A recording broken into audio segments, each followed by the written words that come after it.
कोई शख्स किसी हकीम के पास गया है, अवाम जो है उसे जिनसी मसाइल के साथ जो है वो जोड़ देती है। अवाम जो है वो सवाल ही यही लेके जाती है हकीम के पास। अगर उसको कोई चीज जरूरत भी है तो वो बड़े तरीके से अगले बंदे के पास जाए, लेकिन लोग अय्याश भी हैं जो ये चीजें सुन के बना के तो गलत इस्तेमाल करते हैं। अच्छा हकीम साहब, जब भी कोई जिक्र किया जाता है कि कोई शख्स किसी हकीम के पास गया है तो आम तौर पर अवाम जो है उसे जिनसी मसाइल के साथ जो है वो जोड़ देती है, ऐसा क्यों होता है? असल में ना दो तीन चीजें हैं।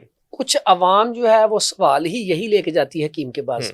आपके पास ज्यादातर लोग इसी मसाइल के हवाले से आते हैं? अच्छा, कैसी बात है, मेरे पास लोग इसके हवाले से बहुत कम आते हैं। अच्छा, हालांकि इसका इलाज मैं अल्हम्दुलिल्लाह, बहुत सारे पेशेंट हैं, बहुत ज्यादा मैं ये भी एक बीमारी है, जैसे आम बीमारी है, उसको ये नॉर्मल, बहुत बड़ी बीमारी है, इसीलिए तो इसका पेशेंट ज्यादा है।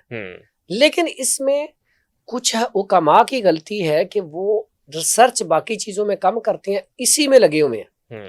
ठीक है, तो अक्सर हकीमों को बाकी चीजों का नहीं पता होता, वो इसमें उनका काम चल जाता है, वो इसी में रहते हैं। और जो एक कस्टमर की डिमांड है वो उस लिहाज से वो आता ही हकीम साहब मुझे इसका मसला है।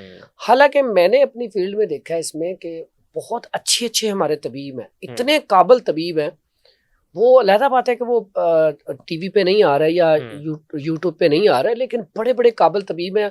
आप उनके साथ बात करें हेल्थ के हवाले से तो एच पाइलोरी हो या किडनी डिजीज हो या पाइल्स का इशू हो या सीमन की कमी हो, जरासीम की कमी हो, या किसी भी हवाले से उनकी जबरदस्त प्रैक्टिस है।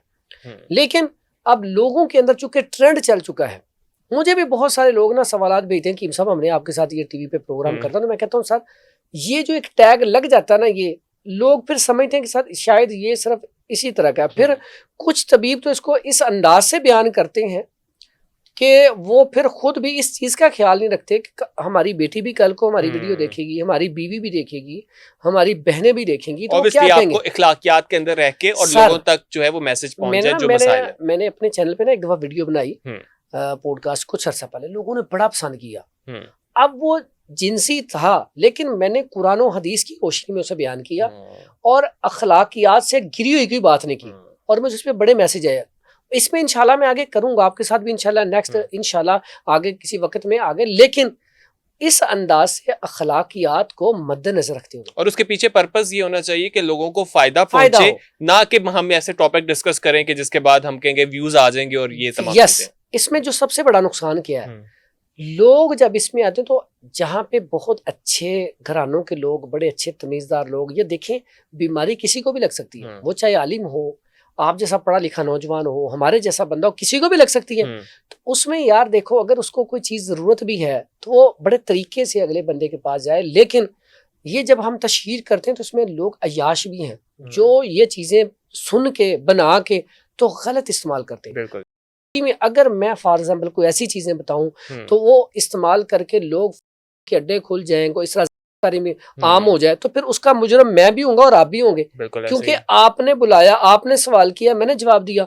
तो यहाँ पे इस चीज को मद्देनजर रखते हुए मैं कहता हूँ कि हम चीज बताएं, लेकिन वो ऐसी हो उससे ये गलत कामों में बिल्कुल भी ना जाया जाए। जैसे हम कोई भी नुस्खा बताते हैं, अगर उस नुस्खे से मुझे उसके ऊपर रिसर्च नहीं थी, मुझे पता नहीं था, मैंने सुना सुनाया नुस्खा आगे बता दिया, अगले बंदे ने इस्तेमाल किया, सुन के उससे नुकसान हुआ, सर कल क़यामत वाले दिन उसका हाथ होगा और आपका गिरेबान होगा। बिल्कुल तो याद रखें। तो इसलिए ये हमारे पर बहुत बड़ी जिम्मेदारी होती है कि कुछ चीज बताएं तो बिल्कुल ऐसी चीज बताएं जिसके नुकसानात बिल्कुल कम हो।